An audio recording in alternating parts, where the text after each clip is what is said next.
Bonjour à tous. Donc, je suis content de vous retrouver pour cette nouvelle vidéo hebdomadaire. Donc, comme chaque semaine, on va regarder toutes les actions que je suis en partie sur Twitter. Et puis, quelques nouvelles qui sont arrivées cette semaine. Donc, tout d'abord, on commence simplement avec le CAC 40. On voit très bien notre range moyen terme qui, lui, n'a pas bougé. Et on voit aussi que cette semaine, on monte. On monte en ligne droite même, et on arrive quand même sur notre zone de haut de range. Donc voilà, faut se méfier, surtout la semaine prochaine. On pourrait quand même avoir, on arrive sur une zone de résistance pour avoir des prises de bénéfices, des ventes qui se déclenchent. Donc on se méfie. On peut regarder rapidement aussi le CAC mid et small cap. Donc lui pareil, il y a un range. Par contre, on est quand même plus au milieu du range actuellement. Donc voilà, on voit très bien, donc la zone de résistance qu'on a breaké la semaine, en début de semaine, et puis là, on a une oblique ici, et notre fameux haut de range, qui est, qui est encore sur les 13 267 points par là, donc il y a encore un peu de marge, mais il y a surtout cette oblique qui arrive, donc on se méfie. Donc cette semaine, on va parler les valeurs habituelles, Farnex, IPH, Quantum Génomique, ça c'est les grands classiques on va dire. Ensuite on a Claranova, voilà aussi CGG, Solocal qui nous a fait quelque chose de pas mal cette semaine. Ocon Design, pareil aussi, qui est un peu volatile quand même en intraday, mais qui a du potentiel. Et puis d'autres comme Valeo aussi, qui est pas mal, Ribert, que j'ai envie de parler un petit peu. Et puis Voxel nous a fait une très belle séance aujourd'hui, donc aussi budget télécom, Technip, et puis d'autres qui arriveront au fur et à mesure. Donc on commence tout de suite avec les biotech. Donc Farnex. Alors Farnex, évidemment, la semaine dernière, elle a un peu plombé, on va dire. Cette semaine, elle est en rebond technique, mais pour moi, voilà, elle est en rebond juste technique. Donc, c'est reprise évidemment, forcément, après quasiment, je sais plus combien, elle a pris combien, moins 40% en ligne droite, ouais, bon, même 50%, moins 50%. Bon, évidemment, un rebond technique était quasi obligatoire. Donc, pour le coup, il faut le regarder en une heure. Et en une heure, on voit très bien que voilà, elle a trouvé son support ici. Alors, je sais même pas, non, je peux même pas le voir en une heure, mais voilà, cette zone-là, alors, on peut repasser quand même en journalier. Cette zone-là correspond même pas quasiment au plus bas. On a cassé les plus bas historiques quand même. Donc, assez reprise, tant mieux. Alors, toc. Maintenant, ça reste du rebond technique. On voit très bien que il a un range ultra court terme ici. On l'a cassé, mais maintenant, voilà, on échoue avec la Bollinger supérieure. Donc voilà, on est là et le nouveau pivot se situe sur les 7,20. Voilà. Mais clairement, bon, pour moi, avec une vision moyen terme, je reste clairement à l'écart. Donc voilà, rien de bien plus à dire pour elle. C'est du rebond technique. Maintenant, j'attends qu'elle construise quelque chose, que les bandes de Bollinger se réduisent en journalier, se contractent de nouveau. Donc là, avant de voir ça arriver, il y a un petit peu de temps qui va passer quand même. Maintenant, Quantum Génomique. Alors, Quantum Génomique, elle, c'est un peu la déception cette semaine. Et ouais, c'est quand même une grosse déception, on va dire. Il y a eu une news, mais voilà, on est monté haut, on a bloqué sur la zone de résistance, avec un CAC quand même qu'il faut pas oublier, qui était bien positif cette semaine. Conclusion, on est revenu, voilà, on a fait une séance pour rien, on est revenu au point de départ. Et depuis deux séances, on tatinait un peu la N200, et là cette semaine, aujourd'hui on l'a vraiment cassé bien correctement. Donc du coup, le volume, un petit volume en hausse. On voyait bien depuis deux séances, le MACD avait croisé donc ça a son signal. Et là, il est au-dessus de zéro, mais voilà, quasi rien. Donc, on arrive quand même dans une zone dangereuse. Moyen terme, on est toujours dans notre range, faut pas l'oublier. Donc, on peut très bien revenir sur les 4,75, mais à force, il va quand même falloir quelque chose de concret. Je m'explique, je veux dire, s'il y a le moindre grain de sable, la moindre surprise, c'est le dérapage. Donc, on reste encore sur le moyen terme dans notre range, mais clairement, là-dessus, je suis plus du tout confiant. Au moins, à l'heure actuelle. Il faut au moins repasser les 5 euros, 5,6 €. Voilà, cette zone-là. Et actuellement, ça en prend pas le chemin. Bon. Voilà, maintenant, j'ai Ocon Design. Alors, elle, pour le coup, elle est pas mal. Elle est bien. Par contre, elle est très volatile en journalier, en intraday. Donc, méfiance. Encore aujourd'hui, hein, on est monté quand même jusqu'à 8, ouais, 8,20. Attendez, ouais, 8,14. Et bon, on clôture, on fait une belle clôture quand même. Voilà, on clôture pile au niveau des 8 euros. Donc les 8 euros, moi c'est surtout le graphe hebdomadaire qui m'intéresse ici. Et on voit très bien que voilà, on est sous l'oblique, on est dans notre zone de résistance. Donc, clairement, tant qu'on maintient les 7 euros là, cette zone-là, c'est positif. Donc voilà pour elle. Après j'ai IPH. Alors, IPH, pareil. Elle était pas mal, mais là 5,97 la clôture. On voit pareil. Donc, voilà, en hebdomadaire, 6,40 à moyen terme, cette oblique pareil qui descend. Bon, la M200 est encore assez haute, hein. Mais voilà, on est neutre à moyen terme hein, dans ce range. Donc là, par contre, en journalier, et ben c'est pareil, on avait une petite zone à 6 euros là, 6,10 avec cette oblique là, et ben clairement on échoue. Actuellement on échoue. Donc la M200, ça laisse le temps à la M200 d'arriver, mais on voit très bien que la grosse mèche là est pas belle. Hein. Donc pour le coup, jusqu'à maintenant j'étais positif, mais là je le suis quand même beaucoup moins. Et on voit très bien que le MACD se rapproche de son signal, donc faut se méfier. On pourrait très bien retomber sur les 5,60 quoi. Enfin, c'est pas impossible. Voilà pour elle. Donc du coup, ensuite, on peut faire Mauna Kea rapidement. Mauna Kea qui est là. Alors elle, bon, je l'ai pas mise dans ma shortlist, toujours pas. D'ailleurs, dans ma shortlist, je mets pas toutes les valeurs que je surveille et qui sont intéressantes. Je mets les principales, mais voilà, clairement, je peux pas toutes les mettre parce que ça demanderait un travail considérable. Et ouais, clairement, j'ai pas trop le temps de pouvoir toutes les mettre. Mais bon, voilà, en journalier, c'est dommage parce que là, on était pas mal.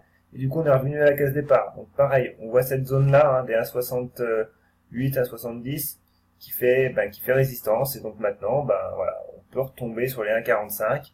Ça nous ferait un range. Donc, pour l'instant, pas grand-chose d'autre à dire là-dessus. Maintenant, on va passer sur des small caps. Alors, si, dernière, mais j'allais l'oublier, dernière biotech, Poxel. Poxel nous a fait quand même 16%. Elle nous a fait une belle mèche quand même. Mais voilà, donc moi quand j'ai dû poster un graphe ce matin, on était encore sur cette zone-là. Bon, clairement, il y a eu des prises de bénéfices, ce qui est normal quand même. Par contre, la news reste intéressante. Donc tant qu'on maintient, voilà, les 6,70, 6,80 et cette oblique là qui prend naissance avec la M200, pour l'instant c'est positif, hein. J'ai pas de signal baissier quelconque. On voit très bien que le MACD refranchit la ligne au zéro. Par contre, ouais, voilà, on voit très bien que le RSI s'approche des 70, donc peut-être qu'à court terme, hein, on a peut-être un petit peu en surchauffe quand même, mais voilà, sur le moyen terme sur le début de l'été, on est pas mal. Bon voilà, cette zone de résistance là qu'il faut se méfier, mais le prix peut très bien zigzaguer et puis repartir. Hein. Là, avec le volume, avec un volume quand même assez phénoménal. Donc c'est positif pour elle. Maintenant, on va faire Clara Nova. Alors Clara Nova, c'est un peu ma déception quand même. Donc on va la regarder elle. C'est ma déception dans le sens où voilà, elle nous a fait une petite peur, mais elle a sauvé son bas de range, elle est repartie. Et puis en séance, là, elle nous a fait une mèche haute assez prononcée quand même, hein, même énorme on va dire. Donc du coup, ouais, je reste perplexe. Aujourd'hui, on maintient toujours on préserve la M200, M50, qui est complètement question plate. Hein. Donc voilà, on est neutre. Le prix c'est pas où aller. Donc les bandes de Bollinger se contractent fortement. Donc ça va prendre une décision. Hein. Soit on repart sur les 8 euros et puis du coup, voilà, on reprend le range et on peut viser les 9 euros. Soit on met le bas de range en difficulté. Et là après, ça va devenir délicat. Hein. Ça va devenir délicat et on peut retomber sur la zone des 5,50. Pour l'instant, rien n'est fait. Hein. C'est un scénario, c'est des hypothèses, mais il n'y a pas de signal. Le signal, ce sera réellement la cassure de ce bas de range avec une divergence des bandes de Bollinger, quand même. Et on voit très bien que le MACD reste sous sa ligne 0, donc on reste quand même avec une tendance assez, même si chartistement c'est neutre, bon, au niveau de cet indicateur-là, ça reste quand même assez, avec une pression assez baissière. Néanmoins, voilà, le signal, la courbe MACD a repassé son signal. Donc voilà, c'est plein d'éléments qui se disent oui et non, donc ça confirme un peu ma neutralité. Voilà. Donc pour elle, c'est fait. Maintenant, tant que j'y pense, Katana. Alors Katana, rien de bien neuf, en fait, mais ça reste quand même, ça reste positif, quoi. Alors elle, on voit très bien que les 3 euros font clairement pivot au moyen terme. Les 2,50 ont été sauvés, la M200 est là, on a une oblique haussière. Donc, pareil, ça reste positif, ça se contracte. Donc il y a des décisions qui vont être prises, hein. Donc faut les surveiller. Après, j'ai, en nouvelle valeur, j'ai Aquel. Alors, est-ce que je l'ai mise là? Oui, elle est là. Alors elle est intéressante, à mon point de vue en tout cas. Parce que pareil, on a un pivot qui est très bien dessiné, voilà, sur les 18,70 € par là, voilà, 18,60, bien dessiné. Donc on a un range, on peut tracer une oblique aussi, même si on a deux grandes zones d'appui, donc il en faudra une troisième, mais voilà, on a quand même deux grandes zones. Et on a cette oblique haussière, là, qui est là. Le prix est au-dessus de la M200 avec des bandes de Bollinger quand même contractées. Voilà. Donc il y a quand même quelque chose à surveiller là-dessus. Donc c'est pour ça que elle, je l'ai mise dans ma shortlist, parce que la config est intéressante. Et on voit très bien que sur l'hebdomadaire, eh ben, ce pivot des 18,60 est quand même pertinent. Donc à surveiller. Et après, ben voilà, évidemment, la zone suivante est autour des 22,70 avec la M200. Bon, il est clairement pas pour l'instant. Mais à surveiller. Ensuite, j'ai alors Valeo. Valeo, elle est pas mal aussi. Alors Valeo, alors si ça veut s'afficher, bien entendu. Tant que j'y pense, si vous aimez mes vidéos et si vous désirez me suivre sur YouTube, n'hésitez pas à vous abonner et à mettre un petit pouce sur la vidéo. Ça me permet de voir que vous appréciez ce format et mes analyses. Et puis ça montre à YouTube aussi que je fais du contenu pertinent et instructif. Donc n'hésitez pas à vous abonner et le petit pouce bleu, ça vous coûte rien, mais bon, moi, ça me montre quand même que vous êtes là. Donc, reprenons. Valeo. Pareil, range, moyen terme, une petite oblique baissière. Et là, ben voilà, on avait ce petit pivot là, mais du coup, bim, on est passé à travers. Et clairement, maintenant, ben, on a cette zone de résistance qui est là. Et tant qu'on maintient les 26,82, 26,80, c'est pas mal, c'est pas mal. Donc, pareil, je l'ai pas mise en shortlist, je crois pas, mais du coup, elle est intéressante. Donc là, actuellement, bah oui, on arrive sur la zone de résistance. Mais voilà, on voit très bien que le MACD est pas très loin de zéro, qu'il manque pas grand chose pour relancer l'étincelle. Donc, à surveiller également. Ensuite, River. Alors, River, c'est une valeur que j'ai en shortlist depuis un bail, on va dire, que je suis, mais que j'aimerais bien rentrer dessus. Mais il n'y a pas de signal, c'est baissier, c'est dommage, parce que je trouve que fondamentalement, c'est une belle valeur. Mais alors, graphiquement, ça pêche énormément. Regarde, on a un beau biseau. Alors voilà, on a un beau biseau descendant, bien propre. Elle a cassé par le bas. Bon, on a peut-être eu un excès baissier. Voilà, clairement, avec deux grosses barres de volume. Et là, depuis, elle tente de latéraliser, de consolider un peu cette position-là. Et voilà, on a un petit pivot court terme qui est en train de se dessiner avec cette oblique là. Donc je pense que mi-septembre, fin septembre, là, il y a quelque chose à regarder. Bon, la M200 est toujours baissière, hein, donc méfiance quand même. Sur le moyen terme, ça reste baissier quand même. Mais voilà, on voit que le MAC nous a fait un faux croisement haussier, ce qui est pas mal, hein. Donc, voilà. Il n'y a toujours pas trop d'éléments techniques de signal, mais graphiquement, je trouve que, même si ça reste baissier et neutre à très court terme, elle mérite sa surveillance. Ensuite, j'ai CGG. Alors, CGG, que je la retrouve. Elle, ben, elle est pas mal. La semaine dernière, je m'étais qu'il fallait surveiller l'oblique et la zone des 90. Lundi, bim, ouverture avec un gap haussier tout de suite au-dessus des 2 euros. Nickel. Donc du coup, eh ben, voilà, elle s'est même permis de faire une petite mèche sur l'oblique, hein, quasi. Donc pour l'instant, bah, tant qu'elle maintient les 2 euros, c'est positif. Et puis là, ben, ouais, graphiquement, pour l'instant, il n'y a rien à dire, hein. Elle continue.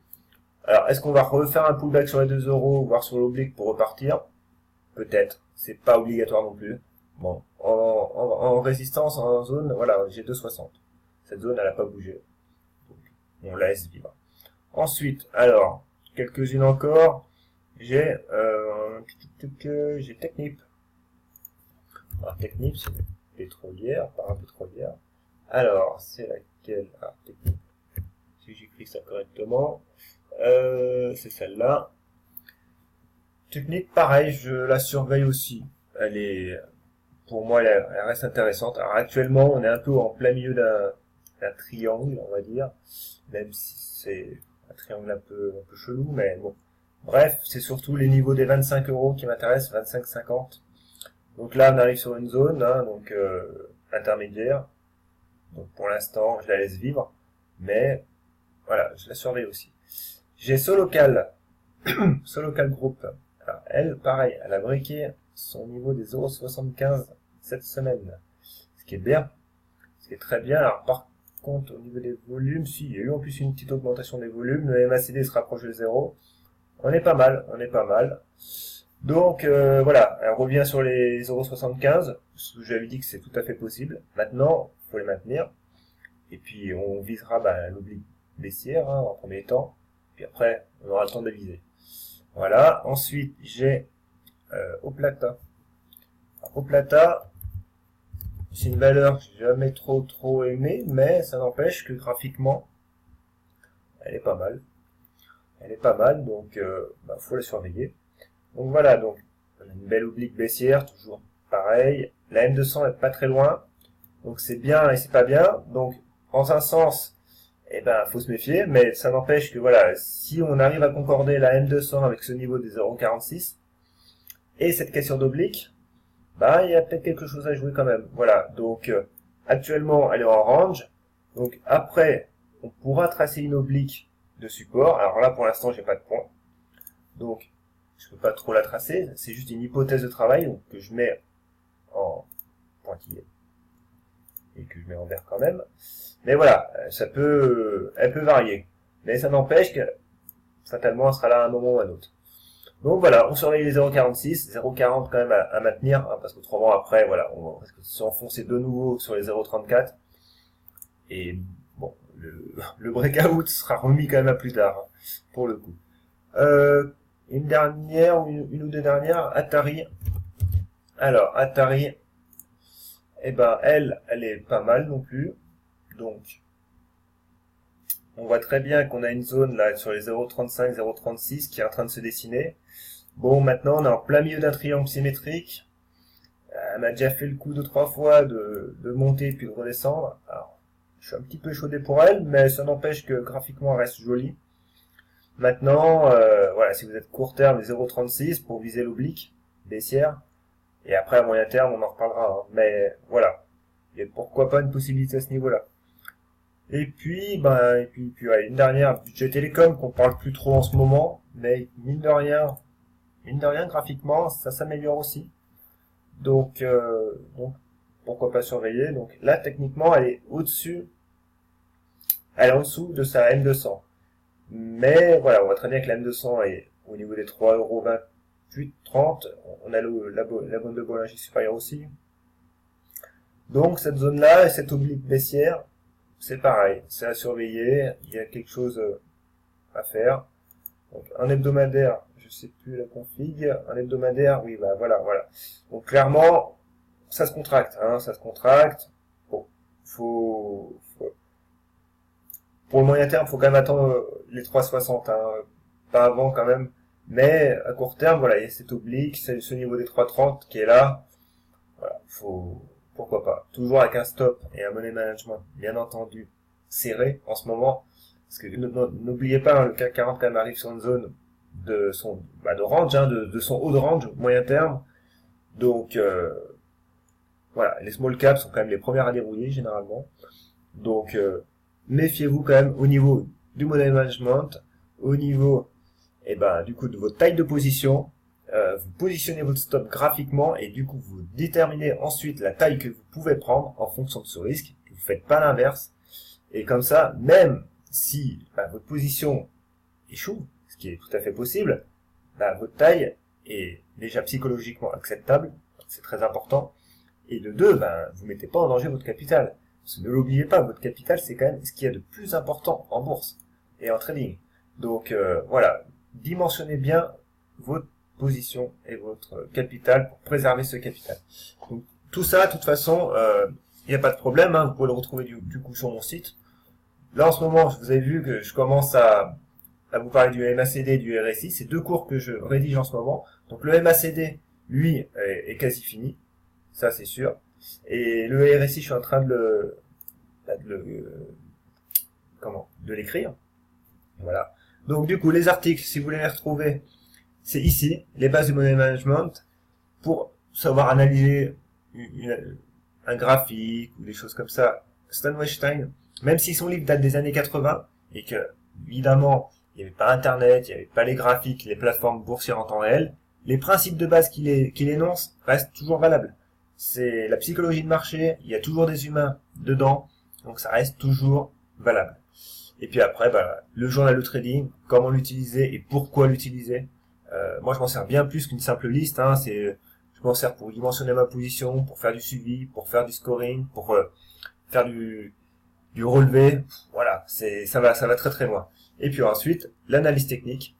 Là, j'ai tous les cours, donc j'ai finalisé pas mal de choses au niveau des figures chartistes ici. Donc, vous avez plein de nouveaux cours qui sont bien plus détaillés.